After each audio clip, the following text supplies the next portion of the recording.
Assalamualaikum warahmatullahi taala wabarakatuh. Okey, selamat bertemu kembali di dalam video tutorial yang seterusnya. Okey, pada kali ini kita akan menyambung function modified, iaitu kita akan lihat pada function mirror, kita akan lihat pada function offset dan kita akan lihat pada function stretch. Okey. So mari kita lihat pada function yang pertama, iaitu function mirror. Okey. Alright, so function mirror lazimnya kita menggunakannya untuk melakukan ataupun melukis satu garis lukisan yang ataupun objek yang mempunyai paksi yang simetri, ataupun kita ingin membuat satu mirror copy satu-satu image. Okey, saya ambil contoh, saya melukis satu polygon ataupun segitiga. Okey, satu segitiga, dan saya ingin melukis segitiga ini pada ataupun saya nak ingin membuat satu mirror view pada jarak 10 mm. Right. Okey, so saya akan pada jarak 10 mm. So apa yang saya perlu ni, saya akan tekan pada function mirror ataupun saya type. Okey, saya type shortcut key MI. Okey, dia akan tulis terus kepada mirror. Okey, MI, saya enter. So saya perlu select objek yang saya hendak mirrorkan. Okey, so saya select segitiga ni tadi, saya klik kanan dan dia akan memberi arahan pada saya untuk membuat satu first point untuk saya buat satu mirror line. Okey, saya akan pilih this point.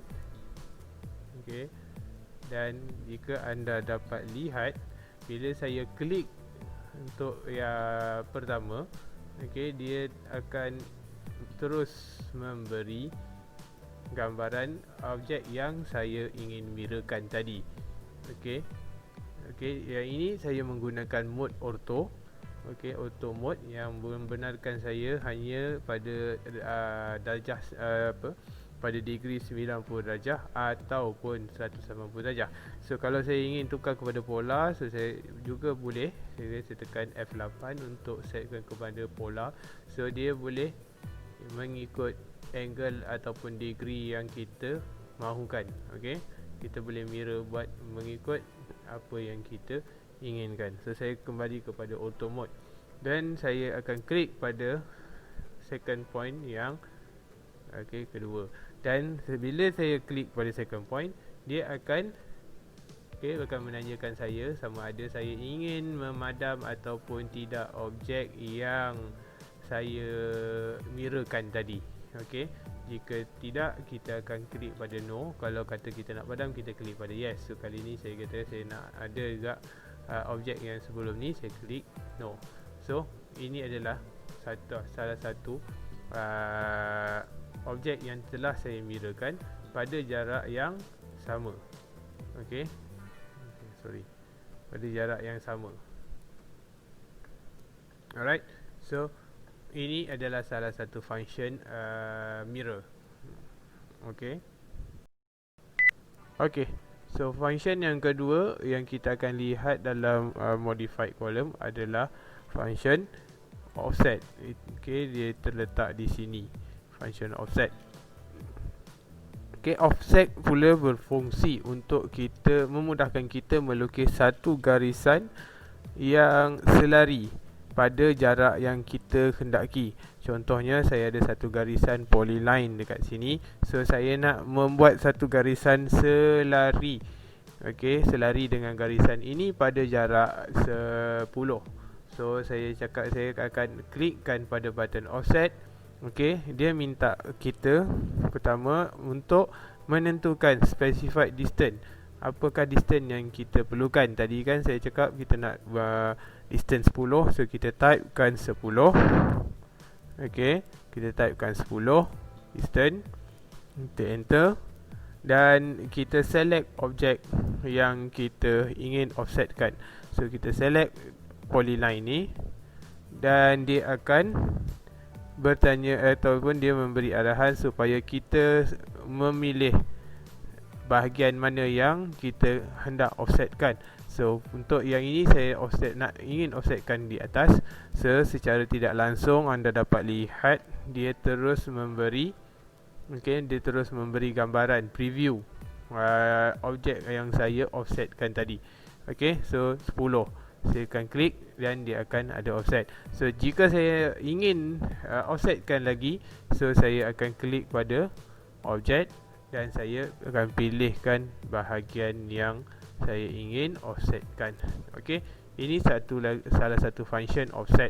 So ada lagi satu function offset di mana kita boleh buat dia offset dia dengan banyak tanpa perlu kita select objek banyak kali. So salah satu contoh, saya ada satu polyline yang lain. Dan saya inginkan offset sekali lagi, saya tekan saya menggunakan shortcut key untuk offset adalah O. So saya tekan enter dan saya cakap saya nak specific distance ataupun distance antara satu garisan yang selari saya sebanyak 5 mm. So saya klik enter, saya selectkan objek yang saya ingin offsetkan. Tapi kali ini sebelum saya memilih bahagian yang saya ingin offsetkan, kita tengok pada command bar, dia ada memberi kita akan memilih multiple function dekat sini. Kita akan pilih. So kita akan klik ataupun kita akan type M. Kita akan type M. Alright.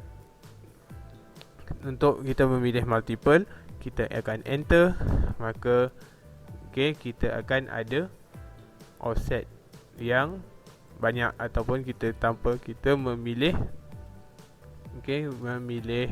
objek yang banyak kali. So kita boleh klik dan klik seterusnya.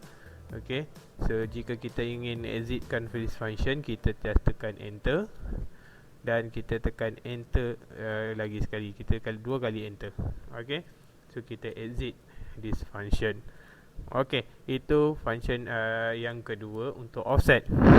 Selain itu ada lagi satu function offset. Yang kali ini function offset yang kita buat kali ini adalah jika kita tidak mempunyai sebarang distance, kita tak mengetahui sebarang distance yang kita tak mengukur lah. So sekali lagi kita buat satu garisan, satu garisan line, polyline. So kali ini saya nak offsetkan garisan ini mengikut bucu pada setiap kotak yang ada yang dia ada di skrin sekarang. So sekali lagi saya akan klik pada button offset.